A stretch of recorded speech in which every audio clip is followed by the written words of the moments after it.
सरकार बीजेपी की बनेगी। योगी सीएम होंगे। अभी तक तो जो व्यवस्था है, जिस तरह से बीजेपी अनडेमोक्रेटिक तरीके से काम करती है, सपा भी कहाँ से वोट लाएगी। अखिलेश वही सारी गलती कर रहे हैं जो तेजस्वी यादव से हुई थी। पूरा मशीनरी का दुरुपयोग हो रहा है। और चुनाव आयोग इस देश में एक ही बार ईमानदार हुआ, जब लालू यादव को चुनाव हराना था, टीएन शेषन। उसके बाद हेलीकॉप्टर उतार देते। हाँ, थाने से लेकर एसपी डीएम सब उनके लोग हैं, और वो ठप्पा भी लगवा रहे हैं। बीएसपी के चांसेस नहीं है, बहुत कम है। अगर उनका सवर्ण वोट तब्दील होता है तो देखते हैं, लेकिन सवर्ण जो है सिर्फ बीजेपी को वोट करता है। यूपी का अगला फ्यूचर चंद्रशेखर रावत है, क्योंकि वो 365 दिन राजनीति करते हैं और सड़कों पर रहते हैं। अगर सपा बसपा जितना टिकट खराब करती है, बहन जी का तो समझ में आ रहा है, अगर सपा ने जितना टिकट जनरल को दिया है, लगभग 100 टिकट, अगर वो अति पिछड़ों को देती तो क्लीन स्वीप कर जाती। ममता बनर्जी नहीं, मैं सवर्ण लीडरशिप, देखिए, चाहे केजरीवाल हो चाहे ममता बनर्जी हो, बिल्ली कभी भी चूहे की रखवाली नहीं कर सकती है। वो खा जाएगी, भूख, वो नैसर्गिक उसका दूध स्वभाव। बोलिए, चूहा का बोलिए। चूहा हो या दूध हो, जो भी बोलिए, उसकी रक्षा नहीं कर सकती। खुला खेल फरोख्त। जातिवादी हैं कौन? आप, सवन सवन करते हाँ, मैं जातिवाद के खिलाफ बात करता हूँ, इसलिए मैं जातिवादी हूँ। अखबार वाला टीवी वाला बताता है कि इस जात का इतना % वोट इस पार्टी को गया। तो उस पर केस होना चाहिए। नेशनल दस्तक के एडिटर शंभू जी हैं, शंभू सिंह, अभी पटना में हैं और हम लोग सफ़र में हैं। इनसे बात करेंगे यूपी चुनाव को लेके। यूपी चुनाव में काफ़ी ग्राउंड रिपोर्ट किए हैं, लोगों से मिल मिल के बात किए हैं, हर तरह के लोगों से बात किए हैं, गांव भी गए हैं, शहर भी गए हैं, यानी शहरी वोटर से भी बात किए हैं, ग्रामीण वोटर से भी बात किए हैं। अब चुनाव लगभग होने को है कंप्लीट और रिजल्ट भी आने को है। सरकार किसकी बनेगी, अब बहुजन समाज पार्टी की क्या स्थिति दशा दिशा होगी, अब भाजपा सपा की इनसे जानेंगे कि यूपी का इनका अनुभव क्या रहा, क्या लग रहा है यूपी में क्या होने वाला है। नहीं, पहले बता दीजिएगा तो उत्सुकता खत्म हो जाएगी। पहले ये बताइए चुनाव हो रहा है, सरकार बनेगी। किसकी बनेगी, बाद में बताइएगा। पहले ये बताइए कि बसपा की खबर क्यों नहीं आती है कहाँ? टीवी मीडिया, नेशनल दस्तक और बाकी चैनल में। नेशनल दस्तक पर तो आती है। हाँ, थोड़ा बहुत। नहीं तो मतलब आपके एक्टिविस्ट बेस जो हैं, हम्म। उनके पास कितना संसाधन है, वो कवर कर सकते हैं बीएसपी की पूरी रैली? बात ये है कि जितना रिच है हमारे पास, जितनी संसाधन है, उसमें कर रहे हैं हम लोग। हाँ, तो क्या स्थिति है, शानदार स्थिति है। किसकी शानदार स्थिति है। जिस पार्टी के पास 30% कैडर वोट हो अपना, उस पार्टी को आप नकार सकते हैं। इस देश में कांग्रेस और बीजेपी सिर्फ पैसे वाली पार्टी है। अगर आप कैडर वोट की बात करें, तो चाहे सपा हो या बसपा हो या आरजेडी हो, इन लोग के पास बहुत ज्यादा 25% तो बीएसपी के पास अपना कैडर। कौन आ रहा है, बात कर लीजिए। नहीं, कोई नहीं, 25% तो कैडर वोट है साहब जी। तो सरकार किसकी बनेगी, इसके लिए तो आपको टीवी और अखबार देखना चाहिए। टीवी अखबार पहले ही प्रिडिक्ट कर देता है कि सरकार बीजेपी की बनेगी। हम लोग डेमोक्रेटिक लोग हैं। हम व्यवस्था पर बात करेंगे, वोटिंग पैटर्न पर बात करेंगे। देखिए, बीजेपी के खिलाफ वहाँ का SC ST OBC और माइनॉरिटी है पूरी तरह से। अगर वो वोट में तब्दील होता है तो बीजेपी के लिए कुछ नहीं है, सपा बसपा के लिए खुला मैदान है। लेकिन बीजेपी 2-3 तरीके से काम कर रही है। हर कंस्टिट्यूएंसी में 20,000 वोट का वो लीड पहले कर चुकी है। पोस्टल बैलेट उसके हाथ में है, अधिकारी उसने नियुक्त किए हैं जो ठप्पा लगवा रहे हैं। पोस्टल बैलेट अधिकारी, उसके बाद बड़े पैमाने पर जो, देखिए, जो बीजेपी है ना, वो 24 घंटा राजनीति करती है। वो सिर्फ चुनाव, उसने आप कल्पना कीजिए कि 250 से 300 बूथ होते हैं एक विधानसभा में। हर बूथ पर अगर 100 नाम कटवा दिए जाए, 50 नाम कटवा दिए जाए विरोधी के, तो 100 नाम कटवाने का मतलब है आपको 200 वोट आ गए। ये भी खेल हुआ है। दूसरा बात, जो अधिकारी हैं, थाने से लेकर एसपी डीएम सब उनके लोग हैं, और वो ठप्पा भी लगवा रहे हैं। जो, चूंकि हम लोग बाय अनफॉर्चुनेट, हम लोग SC ST OBC माइनॉरिटी के लोग अशिक्षित हैं। अभी तो हम स्कूल कॉलेज जाना शुरू किए हैं, तो हमारे देह पर अभी कपड़ा आया है। मान्यवर साहब ने हमें वोट की अहमियत समझाई, बाबा साहब की बात से हम समझ नहीं पाए थे, तो अब ईवीएम लेके आ गए। उसके बाद अब ईवीएम पर भी लोग एक्टिव हुए हैं, तो ठप्पा लगवा रहे। तो पूरा मशीनरी का दुरुपयोग हो रहा है। और चुनाव आयोग इस देश में एक ही बार ईमानदार हुआ, जब लालू यादव को चुनाव हराना था, टीएन शेषन। उसके बाद हेलीकॉप्टर उतार देते। हाँ, उसके बाद से आप जो, चाहे सुप्रीम कोर्ट हो, हाई कोर्ट हो, चुनाव आयोग हो, जितने भी इंस्टीट्यूशन हैं, संवैधानिक संस्थाएं हैं, उनमें जो सवर्ण समाज के लोग बैठे हुए हैं वो थोड़ा लोकलाज था जब कांग्रेस थी। आप जातिवाद अब तो खुला खेल आप फरोख्त। जातिवादी हैं, कौन? आप सवर्ण सवर्ण करते हाँ, मैं जातिवाद के खिलाफ बात करता हूँ इसलिए मैं जातिवादी हूँ। आप एक बात बताइए, जिसने बीमारी फैलाई है वो बीमारी का उसको, जैसे मुझे टीबी की बीमारी है, मैं कहूँ कि मुझे टीबी की बीमारी है तो मैं बीमारी फैला रहा हूँ या मैं इलाज चाह रहा हूँ? इलाज चाह रहा तो मैं तो जाति की चर्चा इसलिए कर रहा हूँ कि मैं चाहता हूँ इसका इलाज हो। आप भी जात पूछने लगे उत्तर प्रदेश में कि आप कौन जात चूंकि आप शादी जात दे के करते हैं, आप सारा कर्मकांड जात दे के करते हैं, तो पता तो चले ना कि कौन जात के लोग। जाति का डिस्कोर्स बहुत जोर, मैं अमूमन जाति पूछता नहीं, मैं SC ST OBC माइनॉरिटी पूछता हूँ जो कॉन्स्टिट्यूशनल टर्म्स है। शेड्यूल कास्ट से जाति पूछना पनिशेबल ऑफेंस है, तो मैं ये काम नहीं करता हूँ। मैं कॉन्स्टिट्यूशनल इस्तेमाल करता हूँ कि आप SC हैं, ST हैं, OBC हैं, माइनॉरिटी हैं, इसमें कोई अपराध है क्या? ये भारत की सच्चाई है। नहीं, अखबार वाला टीवी वाला बताता है कि इस जात का इतना % वोट इस पार्टी को गया।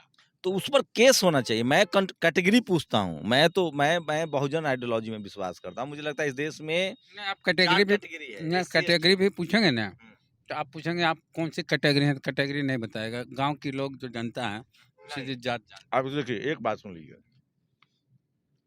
OBC के लोग अभी उतने राजनीतिक रूप से, सामाजिक रूप से अवेयर नहीं है। शेड्यूल कास्ट के जो लोग हैं इस देश में, जनरल कैटेगरी के बाद अगर कहीं कोई राजनीतिक सामाजिक चेतना बहुत ज्यादा और जगह है तो वो शेड्यूल कास्ट के लोग में, तो वो समझते हैं। OBC के लोग जिस दिन समझ उस दिन खेल खत्म हो अच्छा, जाए। आप यूपी पे आते हैं चुनाव पे, एक फोन ले लेता हूँ। फोन हो गया सर? हाँ हाँ हाँ। हाँ, तो हम लोग यूपी पे आते हैं चुनाव पे सीधे। और अखिलेश यादव की पार्टी जो समाजवादी पार्टी है उसकी क्या हालत है, बसपा क्या स्थिति है? अब भाजपा की स्थिति तो हम लोग जान चुके हैं कि योगी जी को फोटोशॉप करके भीड़ दिखानी पड़ रही है। देखिए, सपा की बात है ना, तो शुरुआत में उन्होंने जिस तरह से पॉलिटिकल अलायंस की बात की थी ना, अगर उस पर वो और काम करते, चंद्रशेखर एक फैक्टर था, जो 5% शेड्यूल कास्ट के अम्बेडकराइट वोट, जो हार्डकोर अम्बेडकराइट था, जो इस बात से नाराज, जिसके बहन जी के बारे में एक परसेप्शन बन गया था कि वो पता नहीं था कि बहन जी ऐसे कम बैक करेंगी, क्योंकि वो बहुत अनुभवी हैं, अपने तरीके से राजनीति करती हैं। तो एक मूवेबल वोट था शेड्यूल कास्ट का, जो किसी भी कीमत पर बीजेपी को नहीं चाहता है। जैसे मुसलमान दिल्ली में आम आदमी पार्टी को वोट करता है, वो बीजेपी को नहीं चाहता है, उसकी कीमत पर वो किसी को दे देगा।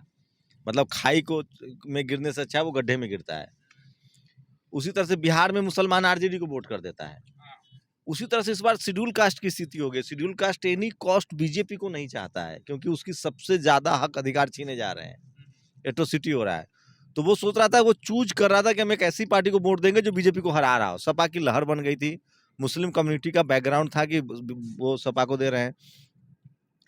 रावण का जो प्रकरण हुआ उसके बाद जिस तरह से शेड्यूल कास्ट की लड़ाई सम्मान की लड़ाई है, पिछड़ों की लड़ाई सम्मान की लड़ाई, उन्होंने इसको सम्मान का विषय बनाया और वो कंसोलिडेट होके बहन जी को, इसलिए मैं कह रहा हूँ बहन जी के पास 30% वोट तो उनका कैडर वोट है।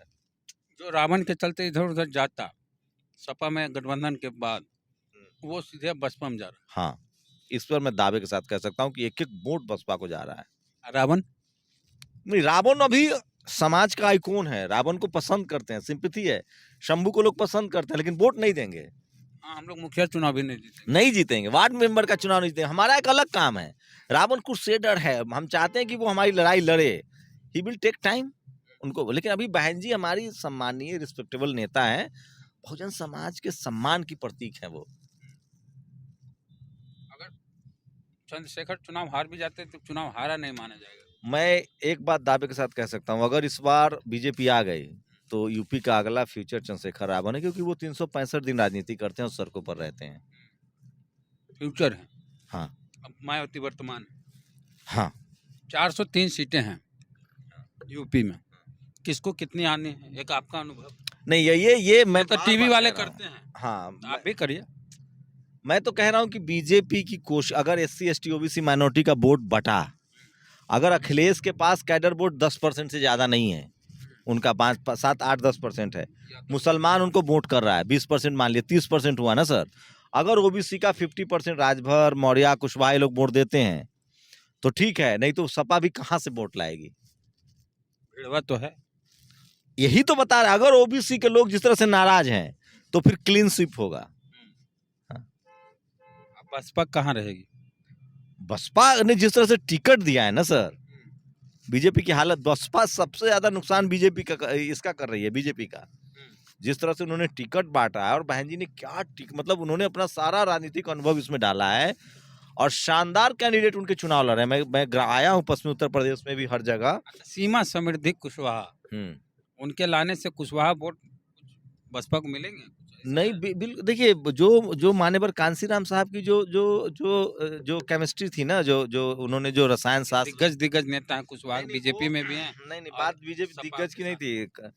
बीजेपी क्या कर रही है, हर जाति का नेता खड़ा कर रही है, वो कम्युनिटी को। लेकिन सवाल ये है कि वो रिजल्ट क्या दे रही है। समाज बहुत बढ़ा है, जागरूक हुआ है। अगर बहुजनों को अधिकार, ओबीसी को अगर आप नहीं जोड़ेंगे, जैसे बीजेपी वर्किंग ऑन ओबीसी, उसे पता है मुसलमान वोट नहीं देगा हमें। अगर सपा बसपा जितना टिकट खराब करती है, बहन जी का तो समझ में आ रहा है, अगर सपा ने जितना टिकट जनरल को दिया है, लगभग 100 टिकट, अगर वो अति पिछड़ों को देती तो क्लीन स्वीप कर जाती। अखिलेश वही सारी गलती कर रहे हैं जो तेजस्वी यादव से हुई थी। उन्होंने एमएलसी चुनाव में भी तेजस्वी न दलित को टिकट दिए, न अति पिछड़ा को दिए, न महिला को दिए। 18 को मैक्सिमम सब देखिए, सवर्ण और जो ओबीसी है वो यादव। जो लॉबी है ना, सवर्ण लॉबी, वो इनको समझाता है कि सवर्ण वोट देगा, जबकि सच्चाई ये है, आप वेद गांठ बांध दीजिए देश में वोटिंग पैटर्न क्या है। ओवैसी की पार्टी को भी दलित वोट नहीं करता है जब तक गठबंधन ना हो, कहता है मुसलमान की पार्टी है। सुन लीजिए, पूरी सुन के थोड़ा अजीब लगेगा। दलित की पार्टी को पिछड़ा वोट नहीं करता है जब तक गठबंधन न हो जाए, कहता है दलितों की पार्टी है। पिछड़ा को सवर्ण वोट नहीं करता है जब तक गठबंधन न हो जाए, कहता है पिछड़ों की पार्टी है, यादवों की पार्टी, पिछड़ों की पार्टी है। ठीक है, अब वोटिंग पैटर्न समझिए, मुसलमान बीजेपी के अलावा सबको वोट देता है। एक फोन ले लें, वो बीजेपी के अलावा सबको वोट देता है। दलित जो है वो सबको वोट देता है, बीजेपी को भी, कांग्रेस को भी, और पिछड़ा को भी। पिछड़ा जो है वो बीजेपी को सबसे ज्यादा वोट देता है, लेकिन सवर्ण जो है सिर्फ बीजेपी को वोट करता है। तो बहन जी कैसे क्लेम करती है कि ब्राह्मण मेरे साथ? नहीं, उन्होंने मजबूती से टिकट बांटा है, हो सकता है कैंडिडेट का अपना भी एक इम्पैक्ट होता है, लेकिन सवर्ण समाज अभी वोट देगा नहीं। इसलिए तो मैं कह रहा हूँ कि बीएसपी के चांसेस नहीं है, बहुत कम है। अगर उनका सवर्ण वोट तब्दील होता है तो देखते हैं। हम सोशल इंजीनियर, हमारा एकदम मैं रिजिड हूँ कि सवर्ण वोट नहीं करता है किसी भी एससी, आज से नहीं, सनातन से। तो कहते बहन जी को चीफ मिनिस्टर बनाया था ब्राह्मण लोग। वो तो आज अखिलेश की सरकार बन जाएगी तो सबसे पहले सवर्ण कहेंगे कि हमने बनाया है, वोट दिए। हाँ, वो तो उनके पास टीवी है, अखबार है, मीडिया है। अच्छा, मीडिया कैसे काम करती है? अखिलेश बहन जी मुख्यमंत्री बन जाए, 4.5 साल मीडिया उनके साथ रहेगी, खबर भी दिखाती रहेगी, ईमानदारी से खबर भी दिखाएगी, ईमानदारी से खबर दिखाएगी। जैसे अभी मीडिया क्या कर रही है, सवाल पूछना चाहिए सत्ता से तो विपक्ष से पूछती है। तो 4.5 साल तक बहन जी के साथ रहेगी, चुनाव के समय अपना असली रंग दिखा देती है। हाँ, तो ये जाति इस देश में सबसे बड़ी इशू है, आप जाति को इग्नोर नहीं कर सकते हैं। भारत में जो सारी समस्याओं का जड़ है वो जाति है। सतीश मिश्रा ब्राह्मण सभा किए इतना, प्रबुद्ध सम्मेलन। देखिए, 2 बातें हैं। अगर किसी पिछड़े के दल में या दलितों की पार्टी में कोई सवर्ण आता है ना, तो वो इंडिविजुअल आता है, वो जमात को नहीं ला पाता है। कोई एससी एसटी ओबीसी माइनॉरिटी का आदमी जब जाता है ना किसी सवर्ण लीडरशिप वाली पार्टी में, कांग्रेस या बीजेपी, तो वो अपने साथ वोट भी ले जाता है, क्योंकि सवर्ण आपसे 10 गुना 1000 गुना ज्यादा पढ़ा लिखा और अपने हक अधिकार के लिए सचेत है। बहुत बढ़िया। यानी वो ब्राह्मण वोट नहीं लेके आए बसपा में। ये एकदम मेरी निजी राय है कि सवर्ण आपके पास, अच्छा, इनके साथ आया था, आनंद मोहन की वाइफ आई थी, सारे ठाकुरों ने वोट कर दिया क्या आरजेडी को? फिर पिछली बार तो खुद हार गए। हाँ, इस बार भी हारी है। तो मैं क्या कह रहा हूँ, 90% जो वोट है, जिस दिन Ravan SC ST OBC minority की राजनीति कांसीराम की तरह कोई करने लगेगा ना। फाइनली अब आते हैं पॉइंट पे, रिजल्ट पे। सरकार में बहन जी आ सकती हैं? मुझे लगता है कि पंजाब में या यूपी में, पंजाब में बीजेपी के लिए कुछ नहीं है, लेकिन वहाँ जिस तरह से कांग्रेस और आम आदमी पार्टी में मुकाबला है, यूपी में मेरी राय है कि 2 ही चीज होगा। अगर मिलीजुली सरकार बनेगी तो बहन जी अखिलेश की सरकार बनेगी, या फिर बीजेपी क्लीन स्वीप करेगी या सपा क्लीन स्वीप करेगी। संभावना ऐसी है कि बीजेपी और बीएसपी मिलकर सरकार बनाए? ये नहीं बता सकता, इसमें बुराई क्या है। Political, we should not become the political untouchable. मान्यवर साहब ने कहा है कि कमजोर सरकार जो है ना वो कमजोर लोगों के लिए ज्यादा अच्छा होता है। मुख्यमंत्री बहन जी होगी तब कोई दिक्कत नहीं। बहन जी होंगी तो उससे बड़ा इस देश के लिए कोई सौभाग्य की बात ही नहीं है। और बहुजनों के लिए जो काम बहन जी कर सकती है, जो उन्होंने करके दिखाया 5 साल में। फिर कहेंगे कि हमने बीजेपी को इस्तेमाल किया। कौन? बसपा वाले, और सही बात भी तो होगी। करना नहीं, एक बताइए ना, मायावती जी ने जो काम किया है 5 साल में, चाहे वो कॉलेज हो, यूनिवर्सिटी हो, सोशल जस्टिस की उनसे ज्यादा कोई समझ रखता है क्या? आप काम ही देखेंगे ना किसी का। मैं कह रहा हूँ, मुझे अगर व्यक्तिगत मुख्यमंत्री चुनना हो और अखिलेश भी हो, तेजस्वी हो, मायावती हो, तो मैं बहन जी को चुनूंगा भाई। लालू यादव भी हो तो मैं बहन जी को चुनूंगा। लालू जी ने एक अलग तरीके का काम किया, लेकिन मायावती जी ने जो कल्चरल हेजमनी पर अटैक किया है ना, कभी मंदिर जाती हैं क्या?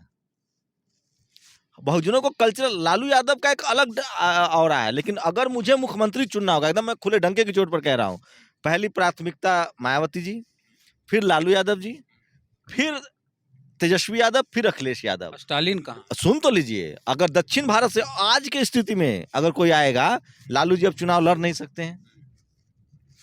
बहन जी बनी, स्टालिन बना, अभी भी बहन जी और स्टालिन में भी मैं बहन जी को चुनूंगा। उसके बाद स्टालिन आएगा, उसके बाद तेजस्वी, उसके बाद अखिलेश। मैं तो मुख्यमंत्री रहे नहीं तो काम कैसे देख लिए? नहीं, उसकी जो सामाजिक समझ है, जो सोशल जस्टिस की अभी समझ, जिस तरह से बातें हो रही है। करीब 1 साल वो रहे डिप्टी सीएम। हाँ, एक काम बताइए जो बहुजनों के लिए किया हो। नहीं अखिलेश वो नहीं, आप हाँ, मैं बता रहा हूँ ना, तेजस्वी यादव की जो अपब्रिंगिंग हुई, अब जो देखिए, अखिलेश यादव की जो सामाजिक समझ बढ़ी है ना, वो सत्ता से अब दूर जाने के बाद पिछले 5 साल में उनकी भी बहुत बढ़ी है। तेजस्वी यादव की बढ़ी, इसीलिए रावण को यहाँ तक इग्नोर कि किया। चिराग पासवान का भी बढ़ा है। अब मैं मिलता रहता हूँ उन लोगों से। चिराग पासवान अब जो कमबैक किए हैं बिहार की हाँ, राजनीति में, हाँ, हाँ। इधर 3-4 तो महीना हम क्या कह रहे बहुत हैं, जबरदस्त। हम क्या कह रहे हैं, ठोकर लगने के बाद इस दुनिया में शब्दों से कौन सीखा है? जब तक ठोकर न लगे कोई सीखता है क्या? हम और आप सीखते हैं क्या? आप जो बोले मंदिर नहीं जाते थे क्या?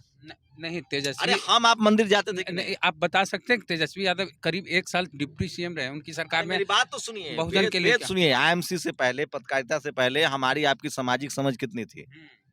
हम लोगों ने सुधार किया है ना। सरस्वती पूजा में हम लोग भी शरीक रहे हैं ना।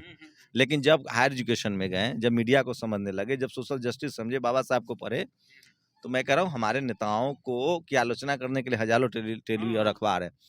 अब अखिलेश यादव, तेजस्वी, बहन जी तो बहुत बहुत लंबा अनुभव है। स्टालिन का तो पूरा पेरियार का अनुभव है। अखिलेश यादव जी, तेजस्वी यादव जी बहुत, अगर इन लोगों को अपने राज्य से छोड़ के अगर पैन इंडिया गठबंधन करके बीएसपी सुप्रीमो मायावती जी, अखिलेश, तेजस्वी चुनाव लड़े ना, तो हर राज्य में उनका मुख्यमंत्री होगा। अगर ममता बनर्जी नहीं, मैं सवन लीडरशिप, देखिए, चाहे केजरीवाल हो, चाहे ममता बनर्जी हो, बिल्ली कभी भी चूहे की रखवाली नहीं कर सकती है। वो खा जाएगी, भूख, वो नैसर्गिक उसका दूध बोलिए, चूहा का बोलिए। चूहा हो या दूध हो, जो भी बोलिए, उसकी रक्षा नहीं कर सकते। बहुजन, देखिए, पॉलिटिकल लीडरशिप कैसे होनी चाहिए? अगर SC ST OBC और माइनॉरिटी में हो ना, तो लीडरशिप शेड्यूल कास्ट के, शेड्यूल ट्राइब के हाथ में जाना चाहिए, फिर शेड्यूल कास्ट, फिर OBC, फिर माइनॉरिटी, और फिर जनरल।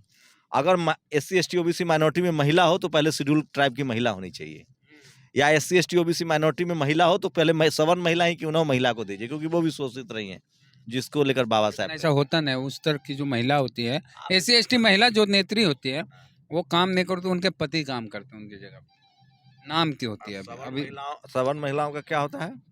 वहाँ भी वही स्थिति होगी, महिलाओं की स्थिति है तो दलित ये सिर्फ आप SC ST OBC जो पर ही क्यों अच्छा, एक बताइए, कुछ तो हैं सवर्ण महिलाएं। OBC माइनॉरिटी के बाद शिक्षा रहने के लिए कौन जिम्मेदार है? हम आप नहीं जिम्मेदार, इस पर जो सत्ता है वो जिम्मेदार। कैसे सत्ता भाई साहब? क्या डेमोक्रेसी आने के बाद, बाबा साहब के संविधान आने के बाद ही हम पढ़ पाए? उससे पहले कौन लोग सत्ता में थे? वही क्या लोग मनुस्मृति में पढ़ने का अधिकार था? नहीं। तो आप भैया सुधार ऊपर से नीचे। एक बताइए, किसी जिला में कोई DM ईमानदार हो जाए तो व्यवस्था बदलेगी कि नहीं? बदल जाएगी। दरोगा ईमानदार होकर बदल लेगा? तो वही सत्ता शासन है तो जिम्मेदार। तो फिर तो सत्ता शासन में कौन लोग थे? सवर्ण लोग थे। तो फिर who is responsible for this kind of happening? आज ही अखबार दैनिक भास्कर में खबर छपी है सीतामढ़ी की, कि महादलित बस्ती से पहली बार कोई लड़की 10वीं की परीक्षा देने गई और उसको मैट्रिक के एग्जाम का जो सेंटर है वहां तक छोड़ने उसके गांव और मोहल्ले वाले लोग गए। मैं कहता हूँ, ये कलम युग है। मैं आपको कह रहा हूँ, 21वीं सदी बाबा साहब की सदी होगी, लिख लीजिए तमाम अब व्यवधान। हम लोग भटकते हुए हैं, सीधे पॉइंट पे आते हैं। मुख्यमंत्री कौन बनेगा आपकी नजर से? एकदम एक, कुछ इधर उधर नहीं, इफ बट नो, कुछ नहीं। कौन सीएम होंगे? 10 मार्च को। हाँ, कौन सीएम?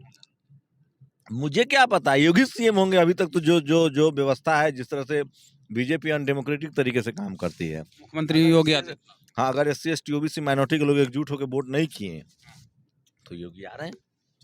तो शंभू जी का कहना है कि योगी जी आ रहे हैं, आपका क्या कहना है? प्रतिक्रिया कमेंट बॉक्स में जरूर दें। और फेसबुक पे वीडियो देख रहे हैं, पेज को लाइक फॉलो नहीं किया तो कर लीजिए। यूट्यूब पे ये वीडियो देख रहे हैं, सब्सक्राइबर नहीं है तो घंटी बजा कीजिए। जय भीम, जय भारत। जय भीम, जय भारत, जय संविधान।